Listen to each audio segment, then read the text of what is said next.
بشر وسارة لكل جماهير النادي الأهلي. كده علي معلول في قائمة كأس العالم للأندية بنسبة 95%. بعد ما أنا قلت لك قبل كده في فيديو النادي الأهلي بعت خطاب للفيفا بيستفسر عن عدد الأجانب اللي هتشارك في كأس العالم للأندية هيكون في القائمة. الفيفا ردت وقالت عدد الأجانب غير محدد، ضم اللاعب اللي أنت عايزه. إن شاء الله الفريق كله يكون أجانب فمش مشكلة. فالنادي الأهلي جاله الخبر النهاردة بنسبة 95% علي معلول في قائمة النادي الأهلي كأس العالم للأندية. الحمد لله يعني. وعندك احنا كلها كده معاك في قائمة كأس العالم للأندية، وغير الصفقات الجاية جديد وصفقات كتير لسه النادي الأهلي لسه هيتم حسمها خلال الأيام الجاية. أي صفقة جديدة هطلع أتكلم وأقول لك عليها يعني. بالنسبة لصفقة حمادة حمدان أو حمدي حمدان لاعب بتروجيت، اللاعب الفلسطيني بيلعب خط النص.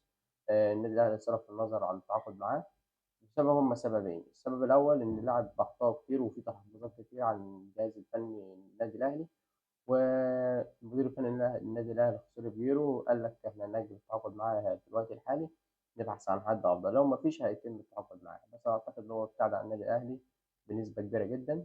النادي الأهلي برضه رجع يتفاوض مع حمدي فتحي لأجل التعاقد معاه. هو مدافع، هو بيلعب خط نص مصري واستفاد بيلعب مصر بدل ما في الموسم الجديد بيلعب مصر بدل ما يجيب لاعب أجنبي عشان قيمة الفريق وكده.